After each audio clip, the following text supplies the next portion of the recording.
अज दी आयत दा निशान 11 नंबर है। सूरत बनी इसराइल 15वां पारा है। अल्लाह करीम इरशाद फरमा रहे ने वयदउल इंसानु बिश्शर्रि दुआअहु बिल खैरि वकानल इंसानु अजूला। इदों पिछे जिहड़ी गल सी कि अल्लाह फरमाते ने जेड़ा बंदा कुरान की हदायत नूं मन्नेगा वह सीधी राह ते चलेगा, क्योंकि कुरान जिहड़ा है सीधी राह विखांदा है और खुशखबरी उन्होंने सुनाता है जिहड़े ईमान लियाए तो जिन्हों ने चंगे काम किए उन्होंने लिए बड़ा अजर है।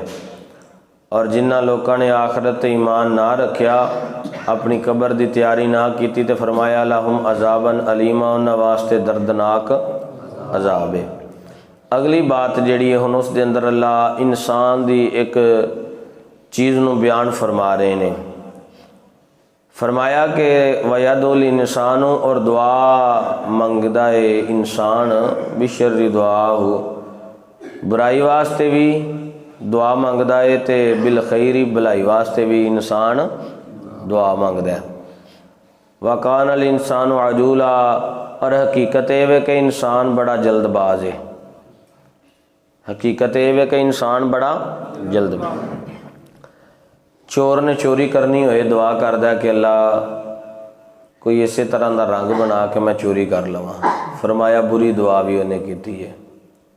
बचन वाला दुआ करदा कि मालका मैनू गुनाह तो बचा ते नमाज की तौफीक अनायत फरमा, मेरी नज़रां की हिफाजत फरमा। फरमाया कि चंगी दुआ भी बंदा करदा ते बुरी दुआ भी बंदा करदा। इंसान अपनी हकीकत के अंदर नफ़ा और नुकसान का सही अंदाज़ा नहीं कर सकता। बुजुर्ग फरमाते ने अगर बंदे नूं इलम हो जाए ना कि जो रब चाहता है बंदे वास्ते वो बेहतरीन है तो बंदा उस ते सबर कर लवे तो फरमाया फिर कभी भी नाकाम हुंदा। वक्ती ख्वाहिशात की तकमील करने वास्ते बंदा बड़ा बेचैन है।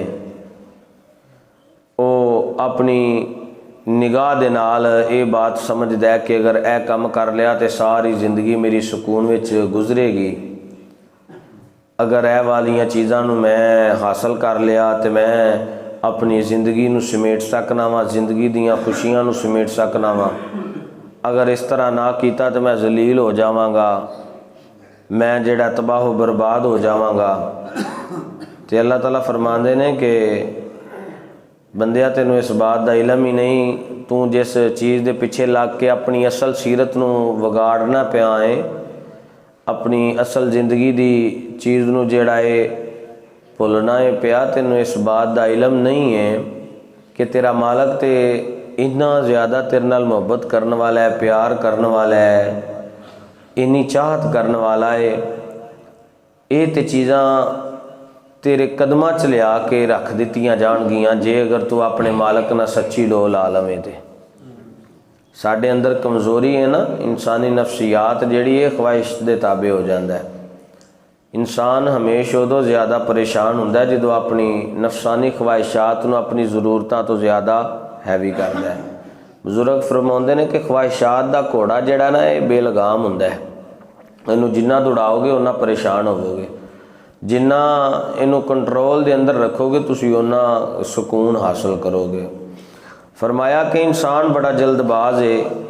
इस वजह तो एक हदीस पाक के अंदर गुजरदा है कि नबी पाक सल्लल्लाहु अलैहि वसल्लम ने फरमाया ना अपने लिए बददुआ करो तो ना अपने माल लिए बददुआ करो। मुमकिन है कि जो तुसी बददुआ करो ये नालों तो ना ही हुंदा तो चंगा सी, या ये बददुआ करो कि मैं इंज हो जावां, तो फरमाया मुमकिन है कि वह वक़्त तुहाडी कबूलीयत का वक़्त होए, तुहाडी तबाही का वक़्त उहदे तो शुरू हो जाए जो तुसी बददुआ करो।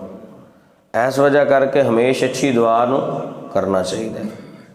और फरमाया वकानल इंसान अजूला, बड़ा जल्दबाज है। इस दे मुतल्लक हज़रत सुलेमान फारसी और हज़रत इब्ने अब्बास रज़ी अल्लाह तआला अन्हु लिखते हैं कि इत्थे हज़रत आदम अलैहिस्सलाम का किस्सा बयान होया जो उन्होंने जिस्म अतहर के अंदर रूह फूकी गई तो दिमाग की तरफों उन्होंने जिस्म अतहर अंदर रूह आई। जो दिमाग के अंदर रूह आई ना तो आपनू जिहड़ा है उस वक़्त निछ आई।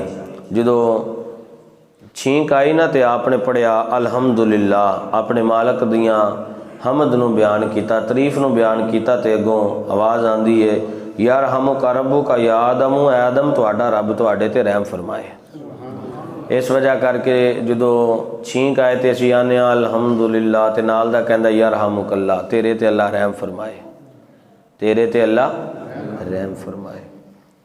और फिर जो रूह अखां दे अंदर आई आप दियां अखां खुल गईयां, अखां खुलियां, फिर इस तरह तमाम जिसम के अज्जा के अंदर रूह सरीयत कर दी है पई। तो हज़रत आदम अलैहिस्सलाम दे हले कदमां च रूह नहीं पहुँची तो आप खड़े होने की कोशिश विच मालिक फरमाया कि आदम जल्दबाजी नहीं, ये रूह जो तेरे कदमां च आ जाएगी फिर तो उठ के चल सकना है। यानी क्या तुसी वेखो ना, बच्चा छोटा होंदा है बड़ी कोशिश होंदी है कि जल्दी दे नाल चलना शुरू कर दे। एक इंसानी फितरत है कि इंसान की फितरत ये वे कि जेड़ा काम देर नाल होना है वो जल्दी दे नाल हो जावे, एक जिंदगी फितरत शामिल है। इस वजह करके अल्लाह करीम फरमा रहे ने कि तुसी अगर मेरी रज़ा नूं समझ जावो ना, मेरी रज़ा नूं हासिल कर जावो तो फिर तुहानूं दुनिया व आखरत दीयां परेशानियां आ लगियां। दुआ करो कि अल्लाह करीम सानू अमल समझ दी तौफीक बख्शे।